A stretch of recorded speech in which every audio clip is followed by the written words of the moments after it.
À tourne. Bienvenue à toutes et à tous à notre série d'exploration du mentorat inclusif qui vous est propulsée par l'accélérateur mentoral de Mentorat Québec. Permettez-moi de nous présenter, comme à l'habitude, nous sommes donc Joël Nawesh-Caritage, responsable du comité de l'accélérateur mentoral, ainsi que Jennifer Petrella, experte en mentorat.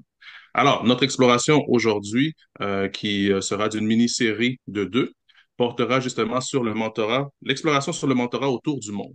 Comment est-ce que l'Europe diffère justement du Québec? Aujourd'hui, nous allons discuter avec des responsables de programmes de mentorat venus de la France ainsi que de la Suisse. Et dans l'autre exploration dans la même optique, nous discuterons avec des responsables de programmes de mentorat de l'Espagne ainsi que du Royaume-Uni. La séance est enregistrée et on rappelle que les rediffusions, le contenu web, le contenu balado, ainsi qu'une moult de ressources en tant qu'articles, contenus, vous sont disponibles sur l'espace membre du site de Mentorat Québec. Alors, on vous invite très chaleureusement, très fortement à devenir membre pour avoir accès à cette panoplie de contenus forts, inspirants et intéressants. Alors, aujourd'hui, sur le plan théorique, la définition que le Québec se donne du mentorat n'est pas très loin de celle qui prédomine en Europe. On parle généralement d'une relation d'accompagnement durant laquelle une personne ayant plus d'expérience dans un domaine XY ou plus d'expérience face à certains défis, la personne mentor ou le mentor accompagne une personne possédant moins d'expérience dans ce domaine ou face à ce défi en question pour partager autant savoir, aider à développer les compétences ou à réaliser son potentiel ou encore son plein potentiel. Il peut toutefois avoir des nuances, surtout quand on parle de mentorat à vocation inclusive. Et c'est ce qu'on verra un peu plus tard. Chose certaine, par contre, une fois que l'on sort de la définition du mentorat pour aller dans la pratique, les différences entre le Québec et l'Europe sont beaucoup plus prononcées. Par exemple, il ne s'exerce pas forcément dans les mêmes secteurs dans l'économie ou de la société. Les profils des mentors et des mentorés typiques peuvent différer, ainsi que les attentes en ce qui concerne les retombées rattachées à la relation mentorale en tant que telle. Pour explorer justement la question, nous discutons avec des experts et des praticiens, praticiennes de mentorat de quatre pays européens, comme mentionné, l'Espagne, la France, le Royaume-Uni ainsi que la Suisse. L'exploration d'aujourd'hui mettra donc en lumière la France et la Suisse, alors que la suivante, on va toucher davantage l'Espagne et le Royaume-Uni. Alors, nous avons très hâte de pouvoir entendre et accueillir nos intervenants, nos intervenantes, mais avant de le faire, notre auditoire voudrait peut-être connaître ce qu'est l'accélérateur mentoral de Mentorat Québec et pour ainsi faire, j'invite ma collègue Jennifer Petrella pour faire une petite mise en bouche. Merci beaucoup, Joël. Jennifer Petrella. Qu'est-ce que c'est Mentorat Québec? Donc, nous sommes un OBNL situé au Québec. On a été fondé il y a déjà 22 ans pour promouvoir la culture mentorale dans les organisations, les entreprises et chez les individus au Québec et ailleurs dans la francophonie. On le fait par plusieurs moyens. L'un d'eux, c'est notre programme d'accélérateur mentoral qui est en place depuis 2019. Donc, c'est un programme soutenu par le Secrétariat de la condition féminine du Québec pour promouvoir le mentorat comme moyen d'attirer et retenir les talents dans des milieux à prédominance masculine. Comment on le fait? Par 6 activités. Donc, premièrement, il y a cette belle série d'exploration de mentorat inclusif. Après, on a un service d'accréditation de programme de mentorat inclusif. En troisième lieu, 2 fois l'année, on fait marcher quelque chose qu'on appelle le parcours d'accompagnement dans l'implantation d'un programme de mentorat inclusif.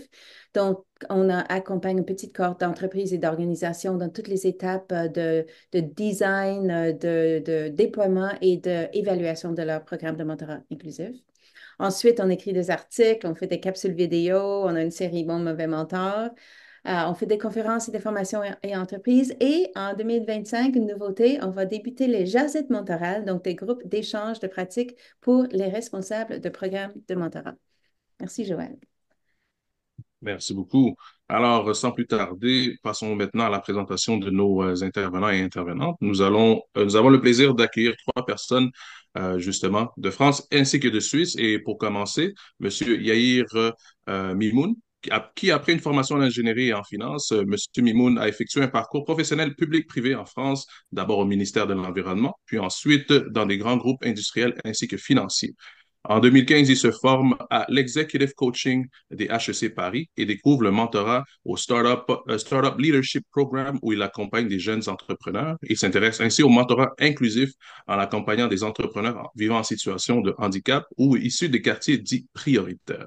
Depuis 2021, M. Mimoun est responsable de la commission mentorale, la commission mentorat de l'European Mentoring and Coaching Council, le MCC France, au sein de laquelle il est actif depuis les années 2017.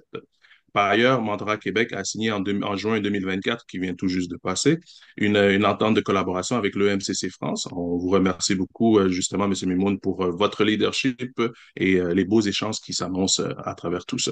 Merci d'être des nôtres.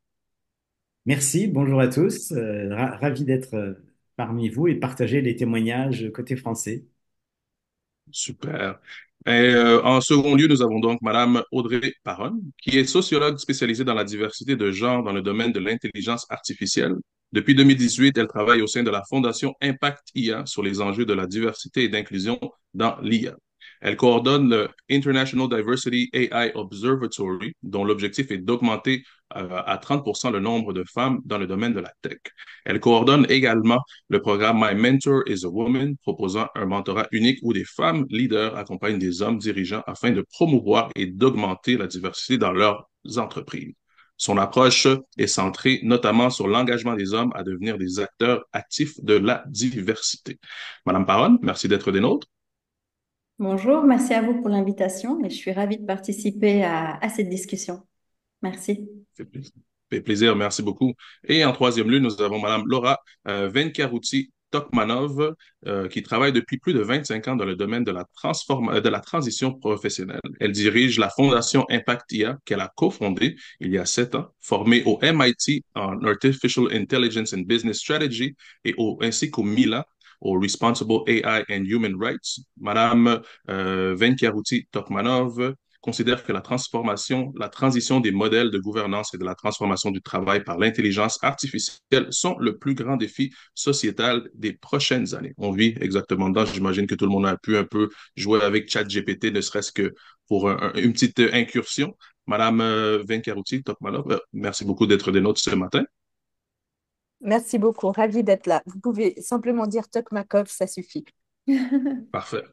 Super. Alors, justement, pour entrer dans le vif du sujet, on passe à la période justement d'entrevue. Alors, je lancerai la première question qui vous est adressée aux trois. Galanterie oblige, vous me comprendrez bien. Alors, justement, première question, dans quelles industries, dans quel milieu est-il et est-ce que le mentorat, justement, la pratique mentorale est présent dans votre pays respectif? Si on commence par vous, disons, Madame Parent. Oui, alors disons que le mentorat en Suisse, en fait, est beaucoup plus informel qu'au Canada, mais on le retrouve beaucoup à l'université ou dans l'entrepreneuriat, où où c'est plus des personnes effectivement qui sont expérimentées, qui accompagnent des jeunes. Et il y a notre programme où nous, on accompagne des femmes. Et il y a aussi beaucoup dans les associations féminines qui accompagnent les femmes et les jeunes étudiantes dans ce domaine-là. Et Est-ce quand que vous dites de manière informelle, est-ce qu'il y a un certain barème, un certain carré de sable ou c'est vraiment fait un peu plus à la bonne franquette, comme on pourrait dire? Alors, ça commence un peu à se formaliser, mais c'est beaucoup plus informel, effectivement, sur le partage d'expériences, mais pas vraiment cadré. Mais on commence effectivement à sentir et à percevoir cette formalisation, cette professionnalisation du mentorat, en fait. quand vous, Jennifer, excuse-moi, tu voulais planchérir? Quand vous parlez des universités, Audrey, je sais qu'au Royaume-Uni, c'est très, très présent dans les universités, dans le sens où les étudiants entrants vont être octroyés un mentor. Il n'y aura pas forcément de suivi, mais ça fait comme partie un petit peu de l'intégration, si on veut. Est-ce que c'est à ce niveau que c'est présent en Suisse? Alors non, c'est plutôt à la fin des études. Ou par exemple, il y a le Bureau de l'égalité de l'Université de Genève qui encadre les futures chercheuses ou les personnes en fin d'études pour aller dans le monde professionnel. À ma connaissance, au début des études et pour guider dans les études, il n'y a pas tellement de mentorat. Donc, c'est plutôt pour faire la transition entre les études et le milieu de travail? Oui, ou la recherche académique, parce qu'on manque de femmes dans ce domaine-là. et au niveau académique, elle les accompagne. Donc, quand vous parlez du milieu universitaire, vous parlez actuellement des femmes et pas de tout le monde, non? Non, voilà, c'est beaucoup plus orienté sur les femmes. Ah, En intéressant. tout cas, avec le bureau de l'égalité. Ah oui, oui. Ouais. Madame Tokmanov, étant du même pays, est-ce qu'il y a quelque chose que vous voudriez renchérir ou rajouter par rapport aux distinctions, la présence justement de la pratique mentorale en Suisse? Alors, je pense aujourd'hui en Suisse, c'est pas une pratique qui est courante, hein. Nous, on est venu beaucoup s'inspirer du Canada et on est beaucoup allé chercher chez vous ces modèles-là. Là où ça se fait en Suisse, c'est dans les grands groupes. Donc, les grands groupes internationaux intègrent des pratiques à l'interne de mentorat et majoritairement, c'est des hommes qui mentorent des femmes spécifiquement pour les aider à, en général, monter dans une carrière, dépasser les plafonds de verre, etc. Il y a quelques programmes de mentorat dans ces groupes également de femmes à femmes. Et puis, c'est quelque chose qui est plutôt dans les groupes américains, les groupes anglo-saxons qui sont implémentés en Suisse. Et ça commence un petit peu dans des entreprises beaucoup plus suisses de mettre en place ce type de mentorat. Et nous, à la Fondation Impactia, ce qu'on avait trouvé très intéressant dans le modèle, c'est de dire, OK, aujourd'hui, par exemple, dans le domaine de l'intelligence artificielle, on voit que le manque de diversité impacte toute la société. C'est pas juste une question où le manque de diversité impacte les entreprises qui font de l'intelligence artificielle ou les entreprises qui font de la tech. Ça impacte toute la société parce que l'IA, elle amplifie en fait qui nous sommes en apprenant de qui nous sommes et nous sommes assez biaisés. Et on trouvait intéressant de prendre ce modèle de mentorat pour aider à augmenter la diversité. Et puis après, très vite, on s'est dit, mais si on fait le mentorat tel qu'on le fait habituellement, c'est-à-dire des hommes qui mentorent des femmes, c'est complètement absurde parce qu'on continue d'aller dans le mur. Et puis en termes, j'ai bien aimé ce que vous disiez autour de cette définition de mentorat qui est cette expérience face à certains défis.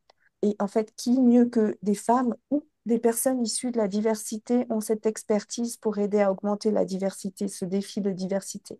Donc, on a commencé à faire un programme de mentorat où c'est des femmes qui mentorent des hommes dirigeants pour les aider à augmenter la diversité. Et puis, pour l'instant, nos mentors sont des femmes, mais c'est plus par comment dire, par le fait que ça s'est mis en place comme ça. Mais nous, on aimerait, c'est avoir des personnes issues soit de minorités, soit du genre femme pour aider les hommes à augmenter la diversité. Donc en Suisse, on voit que c'est plutôt des modèles anglo-saxons, que c'est développé dans des grosses entreprises, que ça commence à mettre un pied dedans dans des entreprises qui seraient plus suisses et puis que c'est pas un modèle qui est forcément beaucoup encore connu et utilisé.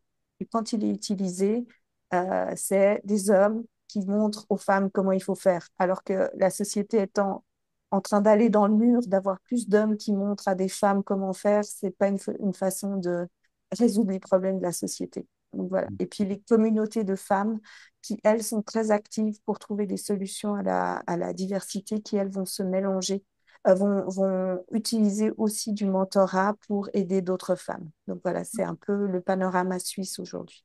Donc, Laura, là, vous nous avez fait une description très complète du mentorat pour la diversité. Est-ce qu'il y a aussi du mentorat pour d'autres, dans d'autres secteurs? C'est-à-dire ici au Québec, par exemple, il y a énormément d'entreprises qui font du mentorat qui ne visent pas particulièrement la diversité, mais plutôt l'intégration, la productivité, la réalisation de soi. Alors, on a eu des programmes comme ça, particulièrement pour des jeunes qui étaient en recherche d'orientation professionnelle. Tout d'un coup, il y a eu des programmes de mentorat qui se sont mis en place, mais ça a pas vraiment pris, en fait, ici. C'est pas encore inscrit dans... Il y a quelque chose qui fait que c'est pas encore inscrit, en fait. On a également, lorsqu'on va parler d'accompagnement peut-être à la qualité de vie ou comme ça va facilement plutôt être du coaching chez nous que du mentorat. C'est pas encore un outil qui est une évidence. Mhm, mhm. Est-ce que du point de vue communautaire, vous parlez des groupes issus des minorités.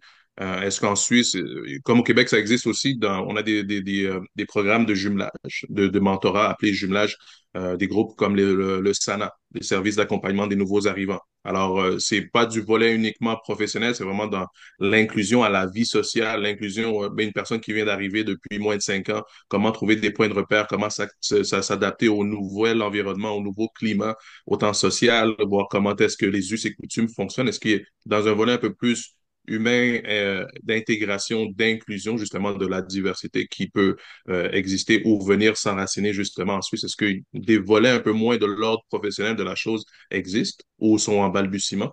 Ça, vraiment en balbutiement, on a parfois des programmes comme ça, mais qui sont des parrainages ou du marrainage, en fait. Vraiment, le mentorat, c'est quelque chose qui me surprend à quel point c'est pas déployé en Suisse. Alors, on a des bouts, et certainement dans les parrainages, marrainages, ça doit être un mélange de mentorat, de coaching, etc. Mais il y a pas vraiment cette prise de conscience de la puissance du mentorat aujourd'hui. Et quand ça se fait, c'est des initiatives un peu qui sont plutôt issues d'organisations, de la société civile. Euh, et c'est des petites initiatives qui ne sont pas déployées à large échelle pour l'instant, à ma connaissance. Et peut-être que j'en oublie certaines ou elles ne me viennent pas en tête pour l'instant. Parfait, merci beaucoup. Monsieur Mimoun, quant à vous, du côté de la France, est-ce on est en parallèle ou est-ce qu'on est complètement ailleurs par rapport à la présence et les industries où est implantée la pratique du mentorat? Oui, alors en France, moi je dirais qu'on a différentes nuances de mentorat. Et j'avais assez envie de commencer par ce qu'on appelle le mentorat sociétal chez nous, qui est porté par le collectif mentorat, hein, que Jennifer connaît bien. Et ça, c'est une initiative gouvernementale qui a démarré en 2020 avec un programme qui s'appelle Un jeune, une solution, dans lequel il y a un sous-programme qui s'appelle Un jeune, un mentor. Et là, ça a été vraiment une rupture côté mentorat parce que on a réussi, grâce à ce programme, en 3 ou 4 ans, à accompagner plus de 160 000 jeunes, hein, faire 160 000 couples mentors-mentorés. Donc ça, c'est quand même important. Et l'année dernière, 2023, le mentorat a été déclaré grande cause nationale. Donc vous voyez, il y a dans les politiques gouvernementales quand même une volonté de faire en sorte que ce mentorat sociétal arrive à lutter contre les inégalités des chances, notamment dans les milieux scolaires, les milieux un petit peu défavorisés, etc., etc. Aujourd'hui, alors, et ça fait partie de la difficulté, au fond, à bien identifier toutes les formes de mentorat. Au niveau du collectif mentorat, vous avez pas moins de 75 associations qui ont des programmes et qui le déploient avec quelques subventions départementales et puis une politique qui est définie par le collectif mentorat. Donc, sur le champ du mentorat sociétal, on a vraiment fait un grand gap en 3-4 ans. Alors, ça ne veut pas dire que sur les autres sujets, le mentorat soit absent. Dans les grandes entreprises, il est présent. Je peux citer 3, 4 noms d'entreprises comme la SNCF, par exemple, ou des groupes comme Danone, etc. Donc, il y a pas mal de grands groupes qui ont mis en place du mentorat. Et d'ailleurs, sur cette fin d'année, on lance auprès des entreprises du CAC 40, c'est-à-dire les 40 capitalisations boursières les plus importantes, une enquête, hein, auprès des responsables de mentorat et auprès des mentors mentorés pour voir les bénéfices du mentorat, mais aussi la gouvernance, les contenus des programmes, etc., etc. Qui est mentor, qui est mentoré. Donc ça va être peut-être intéressant à partager le moment venu. Donc ça, c'est le volet grand groupe, hein, où malgré tout, aujourd'hui, il y a une assez forte présence du mentorat. Après, il y a, je dirais, les accélérateurs de start-up. Bon, alors, le mentorat est quand même très répandu dans ce milieu-là. Et moi, c'est comme ça d'ailleurs que j'ai découvert le mentorat, en étant simplement coach. On m'a dit, tiens, est-ce que ton expérience te permettra peut-être de mentorer? Et j'ai accepté volontiers et j'ai rencontré des tas de mentors qui sont présents pendant la période d'incubation auprès de startups. Et c'est des belles expériences aussi. Et je voudrais juste rajouter encore peut-être deux facettes du mentorat. Les réseaux, hein, les réseaux type alumni, par exemple, c'est-à-dire les anciens des écoles, par exemple, alors les anciens de l'école des ponts, ou bien de Centrale, ou de l'INSEAD, eh bien, il y a des programmes de mentoring ou de mentorat qui existent dans ce genre d'instance. Et dernier point pour être complet, c'est le mentorat inclusif. Alors, des fois, ça se recoupe évidemment avec les autres catégories de tout à l'heure. Par exemple, le mentorat inclusif, moi, je l'ai découvert dans des accélérateurs de start-up un peu focus hein, sur le handicap ou sur les banlieues. Hein. Et voilà, donc tout ça, ça fait quand même une foultitude de programmes. Et nous, à la commission mentorat de MCC France, ben, on essaye d'identifier les bonnes pratiques. Grâce à nos groupes d'échange de pratiques, on métisse aussi un peu les savoirs, on les partage, on essaye de comprendre ce qui se passe. Mais on est à un moment vraiment charnière et intéressant, je trouve, en France sur le sujet. Mhm. Super. Et Jennifer, ce serait quoi, par ricochet, le portrait québécois, justement, de la pratique mentorale pour faire, justement, mettre en lumière les distinctions? Ah, oui, donc il y a deux choses qui me frappent. En premier lieu, le mentorat social tel que vient de le définir Yahir, dans le sens où des personnes professionnelles ou des adultes employés, travailleurs, accompagnent des jeunes en communauté des quartiers défavorisés ou avec des conditions plus difficiles, tout ça. J'en ai pas conscience. Donc, il y a bien sûr Big Brothers, Big Sisters, donc grand frère, grand sœur au Canada, au Québec, mais c'est pas dans les mœurs, c'est pas dans les pratiques courantes. Ils peinent toujours à trouver des mentors et puis les individus ne sont pas extrêmement au courant, ils sont pas très. euh, c'est pas quelque chose dont on discute couramment. Par contre, le mentorat est assez développé dans les quartiers, dans les milieux de travail. Donc, par exemple, je réfléchis juste au courant de la dernière année. Mentorat Québec a accompagné des paramédics, a accompagné des firmes de génie, le secteur public, des associations professionnelles, par exemple les arpenteurs géomètres, a accompagné aussi une association minière, des banques, une grande compagnie d'assurance, une commission scolaire et puis des universités. Donc, ça, c'est juste au courant de la dernière année ou 18 mois. Et donc, c'est juste un échantillon pour dire que ces projets ne sont pas la garde chassée d'une industrie en particulier, d'un type d'entreprise en particulier. Ça semble être parfois, c'est l'intérêt est véhiculé par une ou deux personnes, des champions qui ont l'influence et qui réussissent à convaincre. Par exemple, chez les paramédics, c'était une jeune paramédic qui n'a pas apprécié son intégration, qui a lancé un programme de mentorat qui maintenant s'applique à tous les nouveaux recrues dans toute l'entreprise. Un peu aléatoire comme ça, mais bien présent. Alors, voilà pour moi. Je ne sais pas si j'oublie des secteurs, Joël, tu pourrais Mais complémenter. moi, je voulais juste enchérir sur le côté aussi que, comme mentionné en Suisse, plus du côté informel aussi, le mentorat, dans certains, quand on parle aussi des quartiers dits prioritaires ou défavorisés, comme on aime le dire ici au Québec, justement, le mentorat ne porte pas le nom de mentorat, mais il se fait d'un ordre un peu plus naturel. Alors, justement, avec les intervenants sociaux, les intervenants de rue, auprès des jeunes, alors ce lien de se reconnaître dans l'autre et puis de pouvoir avoir une oreille un peu plus attentive aussi. Alors, les organismes communautaires, que ce soit les maisons des jeunes aussi, ça rentre dans du mentorat sans pour autant porter l'étiquette. Alors, j'imagine que c'est des choses aussi qui doivent exister autant en France qu'en Suisse. Alors, dans les quartiers, même de manière beaucoup plus naturelle, ben, c'est les plus anciens, les plus vieux qui vont guider les jeunes, on ose espérer, dans le bon sens. Alors, de ne pas faire telle actions, voici les conséquences. Ben, nous, on l'a vécu, on vit avec la résultante qui peut être un peu plus défavorable, etc. Alors, souvent dans les quartiers aussi, il peut y avoir une mouvance un peu plus de l'ordre socialement créé naturellement. Et puis, justement, mais on poserait la question aux jeunes, est-ce que tu as un mentor?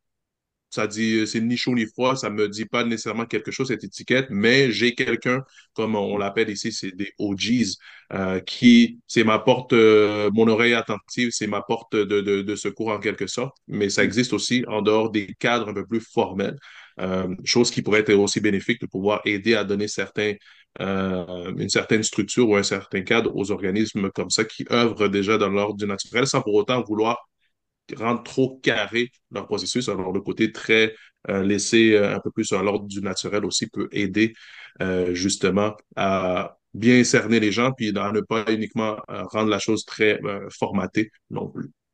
Hmm.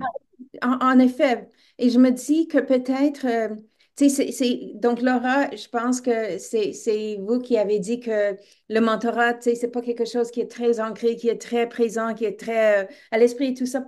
Mais mais justement, je me posais la même question que Joël. Donc, parce que j'ai l'impression, ou la Suisse ici chez nous a une réputation, je sais pas si elle est méritée ou non, d'avoir un bon programme d'apprenti. Donc, c'est un jeune qui va terminer ses études, qui va aller faire des stages, tout ça. Donc, il y a parfois le mentorat qui s'opère dans ce genre de milieu, même si on ne l'appelle pas le mentorat.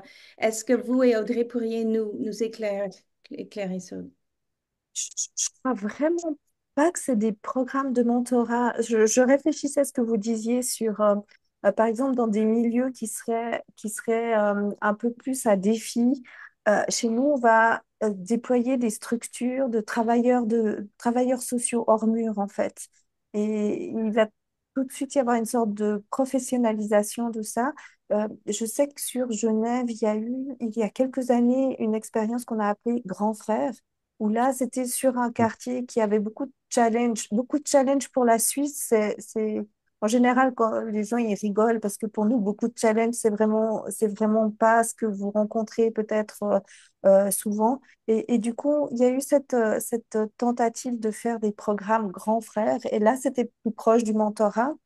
Mais en fait, on voit aussi que ça a duré une année ou deux et ça s'est arrêté. J'ai pas trop en tête de programmes comme ça. Et puis, chez nous, c'est vrai qu'on a un système de formation qui s'appelle l'apprentissage, où certains jeunes peuvent aller dans la formation, c'est 3 jours, 3 jours en entreprise et 2 jours à l'école. Et là, c'est pas des systèmes de mentorat qui se font, c'est vraiment tout le système professionnel d'apprentissage qui va accompagner le jeune, qui va être en école, etc. Et encore une fois, les mots que j'entends beaucoup, c'est du parrainage, c'est de la référence, et c'est pas dans un processus de mentorat. Vraiment, là, il y a quelque chose qui me surprend depuis 2 ans, à quel point on n'a pas embarqué dans ce processus de mentorat alors qu'on voit vraiment des effets très positifs. Mhm. Mais justement, est-ce qu'il y a une connotation associée au terme mentorat? Ça évoque quoi lorsque les gens ils entendent mentor, mentoré, ou est-ce que c'est plus l'usage du terme et plus parrainage, marrainage, que ce soit en France, que ce soit en Suisse? Est-ce que ça évoque dans l'ordre, disons, dans l'imaginaire populaire, en dehors des structures formalisées à la tâche? Ça évoque quoi socialement lorsqu'on parle de mentor, mentoré, etc.? Moi, je pense qu'on a, par exemple, nos femmes mentors, ce qu'elles nous disent comme retour quand on va et on leur dit, mais tu voudrais pas être une mentor? Et ça, c'est peut-être très suisse. C'est, ah non, mais moi, j'ai pas, enfin, il faut avoir de l'expérience. Moi, je suis pas sûre d'avoir. C'est tout d'un coup, mentorat, ça veut dire que je m'affirme comme une personne d'expérience qui va pouvoir amener par son expérience à l'autre quelque chose. Il y a une sorte d'inconscient collectif comme ça et qui dit, ouais, non, mais moi, j'ai pas autant d'expérience que ça, ou je peux pas être mentor, ou ouais, je peux aider un peu, mais mentor, c'est vraiment un truc qui a Intéressant. beaucoup de connaissances. Ouais. Et puis, Audrey, vous qui travaillez avec My Mentor is a Woman, est-ce que c'est la même réticence qu'on voit chez les hommes? Euh, dans le programme, Oui. ouais, vous pourriez juste répéter, reformuler Donc, la Laura question? a dit que, Joël a dit, qu'est-ce que ça évoque dans l'esprit? Mhm. Puis Laura a dit, ça évoque la réticence. Oh, on a peur, j'ai pas les compétences. Est-ce que c'est aussi le cas chez les hommes ou est-ce que c'est propre aux femmes? Euh, j'ai plus l'impression que c'est les femmes. Les hommes, ça leur parle moins. Et non, on n'a pas de mentor homme, hein. Mais nous, on n'a pas de mentor homme. Mais quand on discute, c'est plus si on discute avec des hommes, ça évoque, en tout cas dans mes discussions que j'ai pu avoir, ça évoquait pas grand-chose pour les hommes. Mais pour les femmes, après, ce que je pourrais rajouter aussi, ce qui est assez drôle, c'est que parce que nous, on leur propose une formation. Et puis certaines, après la formation, elles se disent, ah bah oui, mais en fait, ce que j'ai fait avec, par exemple, un apprenti, ben, c'était du mentorat. Donc elles réalisent que quelque part, inconsciemment, elles font du mentorat. Mhm. Mais c'est vrai que nous, notre public, étant donné que c'est plutôt des femmes, on perçoit moins le côté mentor par rapport aux hommes. Mhm. C'est-à-dire que Monsieur notre Mimoun? programme... Oui, Oh, pardon. pardon. Je voulais juste Allez-y, dire, allez-y. notre programme, c'est des femmes qui font du mentorat. On n'a pas demandé à des hommes de devenir mentors. Par contre, dans les grands groupes, quand on voit les hommes qui sont mentors dans les grands groupes, ils ont pas de, enfin, dans les groupes que je connais, les banques, etc., c'est pas quelque chose qui leur pose un challenge, mais c'est souvent des personnes avec des postes qui disent, OK, je suis OK de faire, de mentorer une femme pour l'aider dans son parcours professionnel. Mais, Mhm. Alors moi, je voulais juste dire, les mots parrain, marraine, tout ça, c'est des mots qu'on employait et il me semble qu'en France, ils commencent un peu à laisser la place au terme de mentor. Alors, le programme dont je parlais gouvernemental, Un jeune, un mentor, je pense que ça a beaucoup joué pour faire connaître le mentorat. Il y a même eu des publicités dans le métro, sur le programme. Enfin, j'ai l'impression qu'il y a quelque chose qui s'est passé, une évolution. Alors après, je crois qu'il y a un côté qualitatif dans le mentorat qui est très important. On commence à toucher un peu du doigt en France. C'est la question de la formation des mentors, hein, en termes de durée et d'obligation. Il y a la question de la durée de l'accompagnement des jeunes, hein. Et troisième point, et ils sont très importants, c'est les chargés de mentorat, c'est-à-dire les gens qui organisent un programme de mentorat. Et nous, en tout cas, à travers les échanges qu'on a avec le collectif Mentorat et les premières évaluations du programme, hein, qui ont été faites en avril de 2024, eh bien, ces points-là sont des points sensibles si on veut aller vers plus de qualité côté mentorat, y compris dans du mentorat sociétal. Mhm. Oui, on a le même phénomène ici. D'ailleurs, Mentorat Québec a toujours pris comme ligne directrice, oui, on veut promouvoir le mentorat, mais on veut promouvoir un mentorat de qualité parce que tu sais, si on ne fait pas ça, ça peut même être dommageable. Et puis, par ailleurs, parfois, on a des clients qui viennent vers nous, non pas pour implanter ben, un nouveau programme de mentorat, mais pour revamper leur programme. Mhm. Oui. Alors, en Et puis France, justement, dans les... Ah, allez-y, excusez-moi. juste pour compléter un tout petit peu, en France, on est en train d'aller vers la labellisation des programmes de mentorat. Le collectif Mentorat est en train d'aller dans cette direction. Et ça veut dire donc qu'un programme de telle ou telle association va avoir une sorte de score, voilà, c'est-à-dire il est suffisamment professionnel, quoi, hein, Mhm. qualitatif. Mhm, mhm, mhm. Et puis justement, dans cette structure, comme mentionné en Suisse, on est en train de formater, de cadrer le tout qui est déjà un peu plus formalisé en France dans ces dispositifs ou dans l'approche du mentorat. Je sais que j'ai eu écho comme quoi dans certaines augures, les mentors sont bénévoles et dans d'autres, les mentors sont rémunérés. Est-ce qu'il y a une distinction qui est faite? Est-ce qu'en Suisse, c'est davantage dans le côté rémunéré de la chose? Est-ce que c'est davantage du côté gaieté de cœur que c'est fait et versus la France? Alors, nous, on a choisi expressément de faire le mentorat rémunéré pour pas faire porter encore une fois la double charge sur la femme. C'est-à-dire qu'aujourd'hui, au niveau de la diversité et de l'inclusion, c'est des causes qui sont portées majoritairement par des femmes ou des personnes issues des minorités. Et en fait, l'autre côté, ce qui pourrait quelque part perdre en cas d'égalité, donc ceux qui n'ont pas d'action. Puis on a choisi de vraiment dire, OK, on va inverser la chose. Si les femmes s'engagent aujourd'hui pour augmenter la diversité, elles doivent être rémunérées.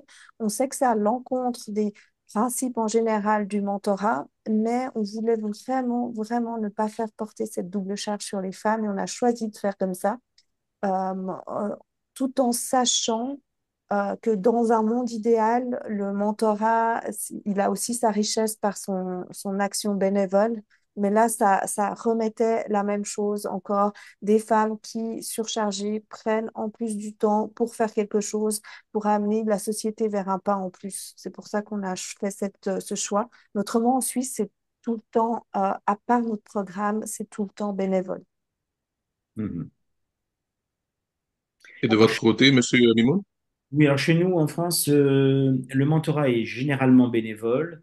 Ce qui est rémunéré, c'est l'ingénierie de mentorat, hein, c'est-à-dire des gens qui fabriquent un programme de mentorat.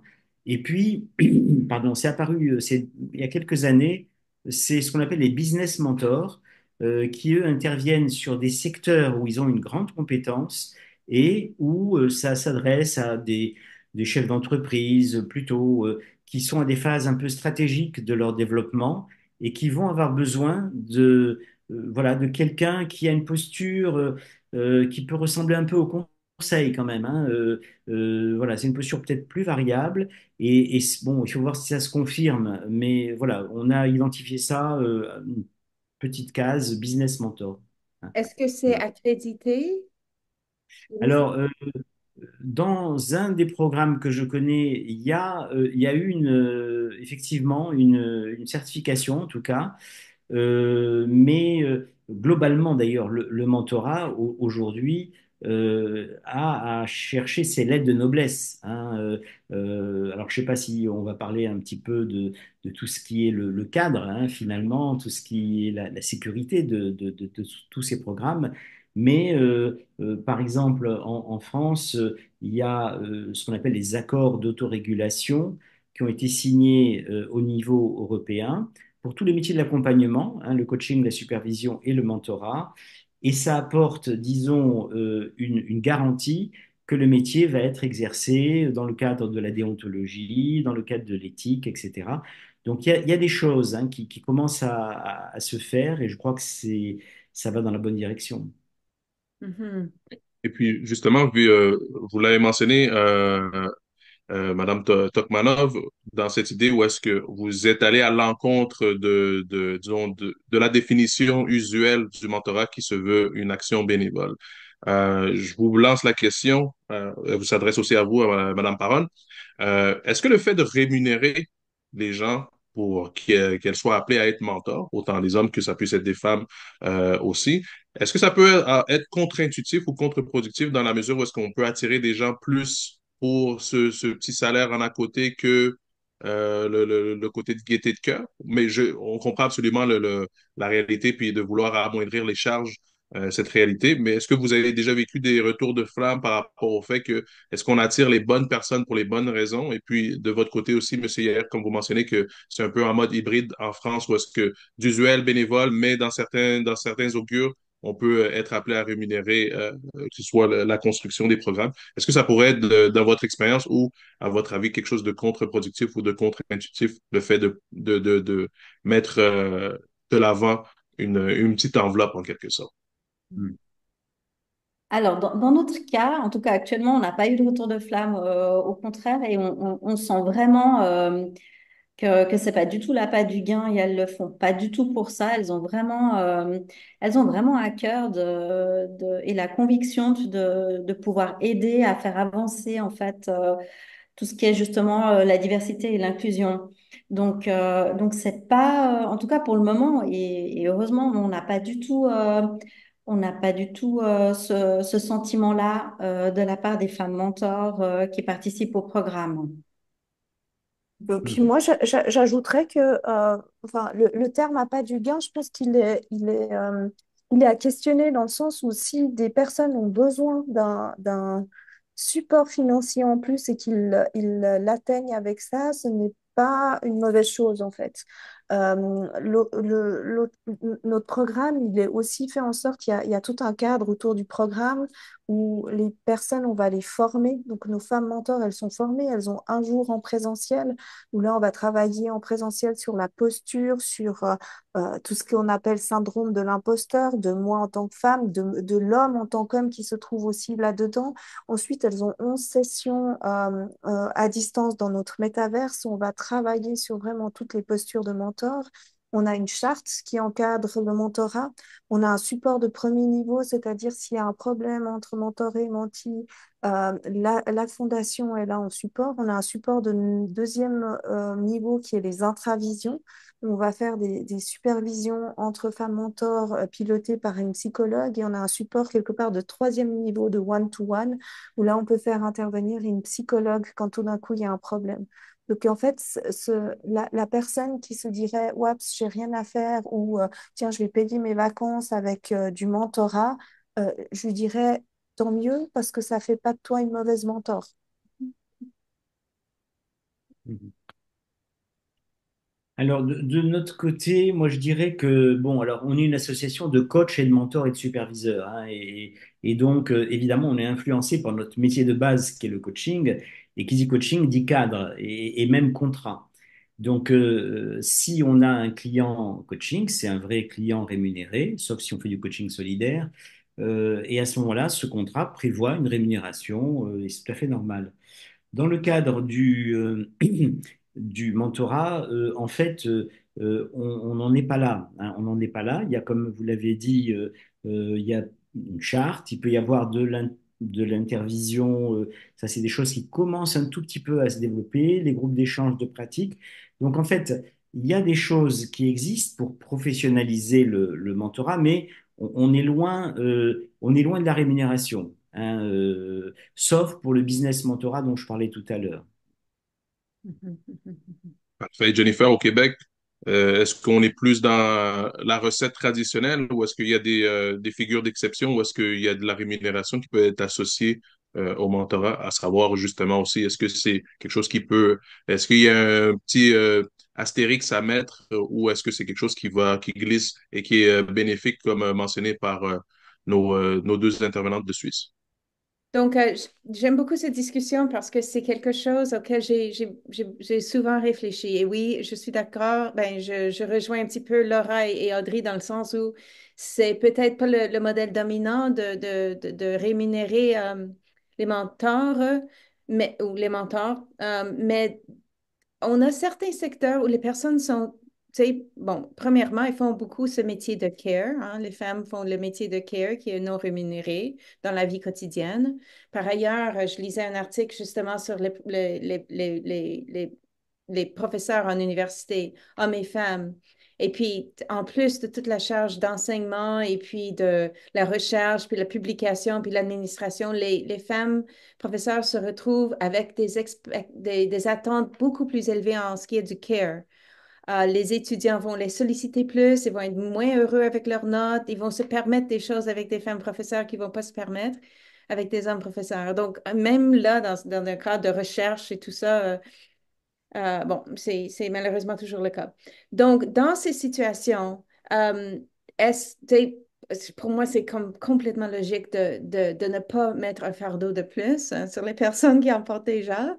Ce qu'on voit sur les terrains au Québec, par exemple, il y a je crois même que tu en faisais partie, Joël. Il y a un groupe artistique Montréal, je me souviens plus du nom de mentorat, mais Diversité artistique Montréal. oui, Diversité artistique Montréal, donc pour les artistes, le mentorat et puis on rémunère les artistes mentors et pourquoi pas, malheureusement au Canada, les artistes ne sont pas toujours bien payés pour leur travail.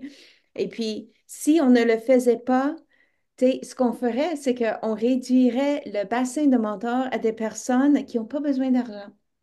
Et puis là, on va dans une logique sociodémographique, on choisit comme mentor juste les personnes qui sont à l'aise, quoi. Puis c'est vraiment pas ce qu'on veut pour encourager les objectifs de diversité.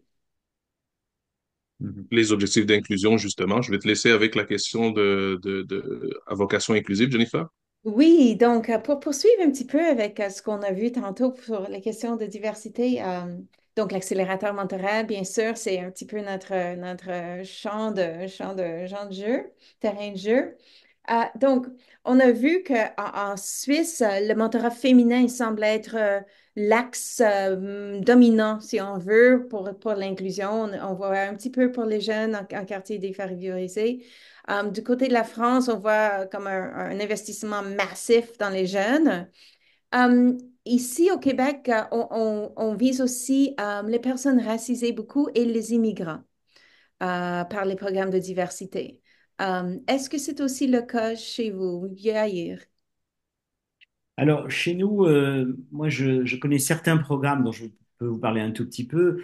Il y a par exemple l'Escalator. L'Escalator, c'est quelque chose qui a été créé il y a 3-4 ans par Maurice Lévy, qui est l'ancien président du groupe Publicis. Et lui, je peux vous lire exactement ce qui est écrit. C'est pour les entrepreneurs qui manquent de réseau, qui manquent de formation et qui manquent de financement. Hein, donc, c'est pour ceux qui sont vraiment au bas de l'échelle et le principe de l'escalator, autour de Maurice Lévy, vous avez un certain nombre de grandes entreprises comme bien sûr Publicis, mais aussi Total Energy, L'Oréal, etc. Et donc ces entreprises, elles vont fournir des mentors à ces jeunes entrepreneurs et ça va les aider justement à se créer du réseau, etc., etc., à se professionnaliser. Il y a voilà, tout un accompagnement et j'en profite pour le dire là, le mentorat, dans les bonnes pratiques que nous, on a identifiées au niveau de la commission mentorat, c'est qu'il n'est jamais seul. En général, il y a toujours à côté des ateliers, des formations, des choses un petit peu comme ça. Parfois, on va un peu plus loin. Il y a même des communautés de mentors qu'on anime. Hein. C'est pas toujours le cas, mais je pense que ça fait partie des bonnes pratiques et ça aide. C'est très aidant pour les gens. Hein. C'est très intéressant. Au Québec, on n'a vraiment pas cette habitude d'associer le mentorat à des ateliers et à des communautés de pratique. Mm. D'accord. Laura, Audrey? Alors, donc nous, c'est vrai que c'est essentiellement les femmes. Moi, j'avais rencontré une personne une fois, elle, effectivement, dans l'association dans laquelle il travaillait, c'était plutôt du mentorat intergénérationnel, où ça aidait les personnes à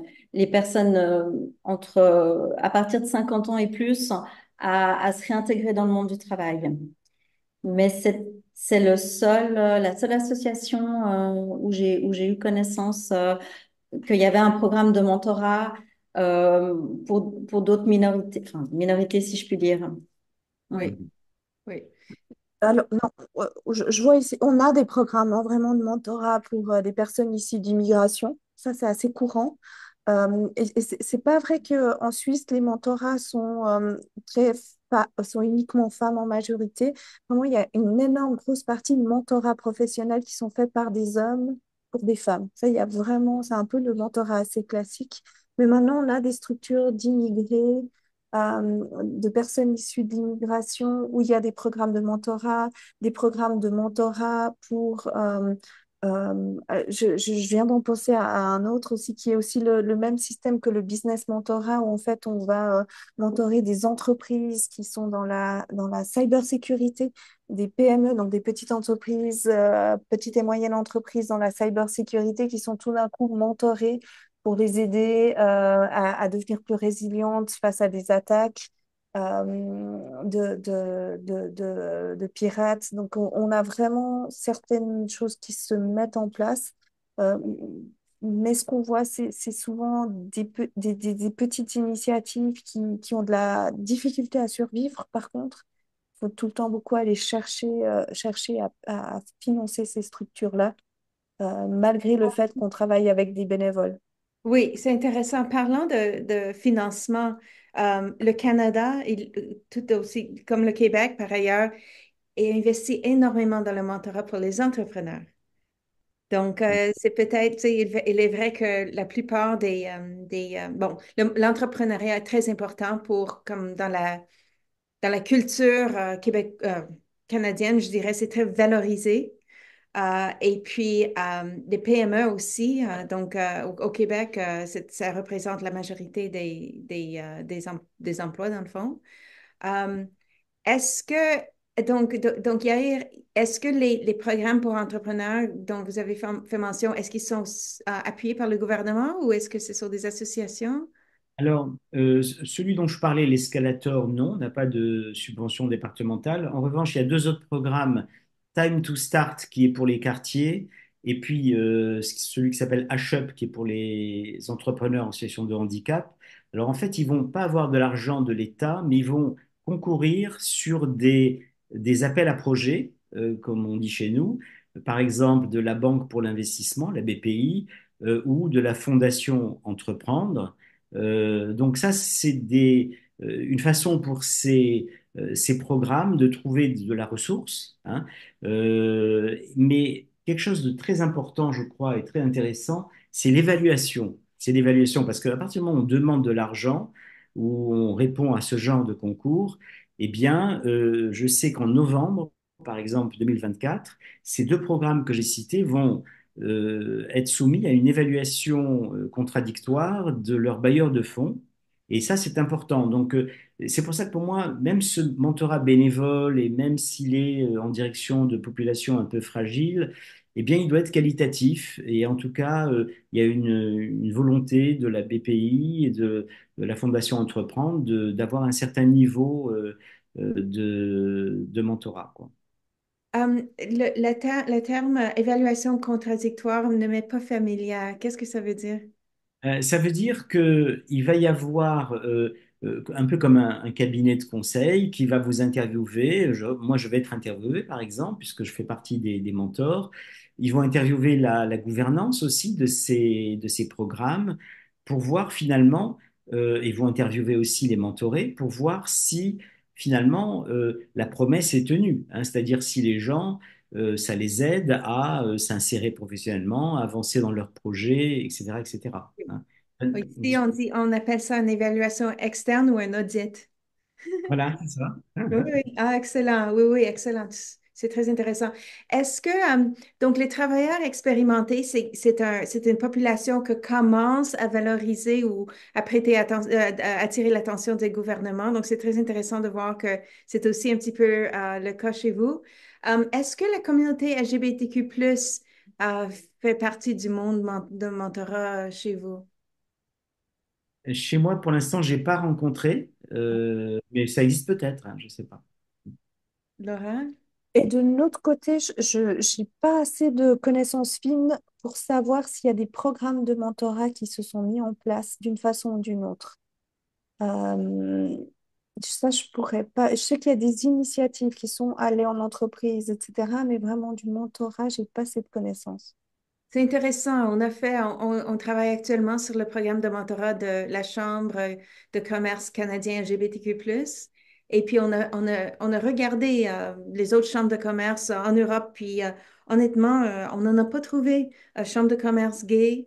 On a trouvé une instance qui disait qu'ils avaient un programme de mentorat, mais quand on leur a parlé, c'était pas encore lancé. Mais sinon, aux États-Unis, il y en a plusieurs. Au Canada, il y en a aussi. Alors, juste, je me souviens d'un échange que j'ai eu dans un salon récemment avec des responsables de BNP Paribas. Et là, j'ai découvert qu'il y avait un groupe, mais informel, de gens voilà, qui pouvaient être concernés par ces sujets-là et sont un peu comme un groupe d'entraide, hein. Donc, on ne peut pas parler encore de mentorat. Peut-être que ça donnera lieu à du mentorat plus tard. C'est comme ça que ça commence. Merci beaucoup. Puis justement, si je pourrais rebondir avec, comme mentionné par Jennifer, les différents appuis gouvernementaux, les différents appuis des associations, euh, de l'autre envers de la médaille, ce serait quoi disons, par rapport à la population qui est visée autant par les programmes d'aide, d'insertion professionnelle, d'insertion sociale, d'inclusion, dans ce sens-là. Est-ce que le public répond à l'appel ou est-ce qu'on est plus en mode séduction, convaincre les jeunes de faire partie des programmes Un jeune homme mentor, de convaincre tel groupe de se rallier justement à la cause mentorale, ou est-ce que c'est appuyé par la population, d'où le besoin justement en entreprise, en société et tout? ce serait quoi le ressenti justement de la population desservie ou qui pourrait être, disons, touchée par cet accès au mentorat? Alors, en Suisse, en tout cas, on n'est vraiment pas du tout dans une réponse de la population. Nous, notre population qui est visée par le mentorat sont des hommes dirigeants. Quand on discute avec, ils sont, oui, c'est très bien, il faut que ce serait super, etc. Mais c'est jamais une priorité. Donc, on est en train vraiment de devoir réfléchir alors, on avait pris comme premier public cible les hommes dirigeants éclairés en se disant, OK, dans tous ces hommes, aujourd'hui, il y a des hommes qui croient pour de vrai que la diversité est une véritable opportunité pour leur entreprise, que ce soit pour la pérennité de l'entreprise, pour la résilience de l'entreprise, pour la capacité d'innovation. Il y a des hommes qui le pensent pour de vrai, en fait. C'est pas juste quelque chose qu'on dit une fois par année, etc. Et on a décidé d'attraper pour commencer cela, mais on voit que c'est pas encore c'est pas quelque chose qui roule et on a beaucoup, beaucoup d'efforts pour aller les attraper un à un, leur dire, bah, OK, maintenant qu'on t'a, c'est un programme qui t'intéresse, est-ce que tu es d'accord de communiquer? Après, une fois qu'ils sont dedans, ils sont super d'accord de communiquer. Ils nous font des témoignages incroyables, il y a des expériences incroyables avec leurs mentors qui partagent, etc. Mais en fait, c'est très, très, très complexe de mobiliser les hommes pour augmenter la diversité aujourd'hui. Hmm. Oui, je crois que c'est un phénomène qui est lent quand même parce que voilà, il faut que, si je pense par exemple au mentorat des jeunes, ben, il faut que, voilà, il y ait une information, ensuite que la confiance s'installe, etc. Mais moi, je suis assez confiant hein, sur ce qui se passe en France. Et j'ajouterais peut-être un autre argument, c'est le coût, hein, dont on n'a pas parlé. Mais il y a eu des premières évaluations sur le coût d'un programme de mentorat par le collectif Mentorat. Et là, on arrive sur un coût de 400 euros par an hein, pour un binôme. Et dans des programmes plus confidentiels, ça peut monter jusqu'à 1000 euros. Mais en fait, quand on regarde un peu les chiffres des politiques publiques, c'est des chiffres qui sont pas très élevés. Hein. Donc, je pense qu'il y a une voie là pour développer le mentorat, préférentiellement à d'autres politiques qui peuvent être plus coûteuses et moins efficaces. Hein. Mais il y a le phénomène lenteur, voilà, voilà, c'est un chemin quand même, hein, c'est un chemin. Mm. Exact, en effet, c'est un chemin humain qui est fait de pair, pas à pas, main dans la main, justement, dans cette volonté de propulser le capital humain, que ce soit davantage d'inclusion, de représentativité des femmes, des groupes historiquement minoritaires ou exclus ou vivant avec certaines situations, que ce soit situation de handicap. Alors, on arrive déjà à notre heure passée ensemble. Alors, c'est un sujet fort intéressant qu'on pourrait explorer, creuser davantage. Et puis, justement, on invitera les gens nos auditeurs qui écouteront, que ce soit en rediffusion, le balado, le webinaire, de nous laisser savoir si c'est un sujet qu'on serait appelé à creuser davantage avec vous trois. Merci encore une fois à nos trois panélistes, soit Monsieur Yair Mimoun, responsable de la commission mentorale de EMCC France, à Madame Audrey Paronne, chercheur responsable de l'équité, de la diversité et de l'inclusion à la Fondation Impact IA, ainsi que Madame Laura Tokmakov, cofondatrice et dirigeante de la Fondation Impact IA, ainsi que le secrétariat à la condition féminine. Et puis, on veut laisser savoir que, comme à l'habitude, une synthèse, un outil vous sera circulé très prochainement et cette exploration, justement, fera l'objet d'un article dans l'édition 2025 de la Sentinelle mentorale, soit le recueil d'articles sur le mentorat écrits par les praticiens et experts du Québec ainsi que de l'étranger que publie Mentorat Québec une fois par année pour justement notre célébration du mois du mentorat qui se tient chaque mois de janvier de chaque année.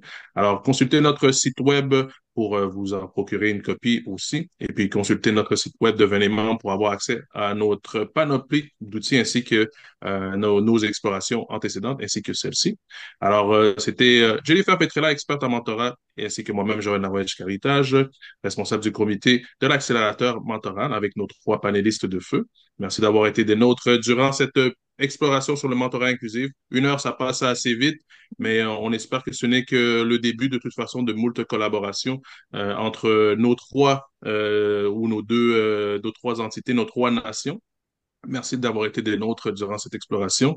Et puis, écoutez les rediffusions, devenez membre. Et puis, on se voit pour la prochaine qui traitera de la même optique, la distinction entre l'Europe et le Québec, soit avec le Royaume-Uni ainsi que l'Espagne. Merci beaucoup. À une prochaine fois. Merci. Merci beaucoup à Merci. vous. Au revoir. Merci. Au revoir. À vous.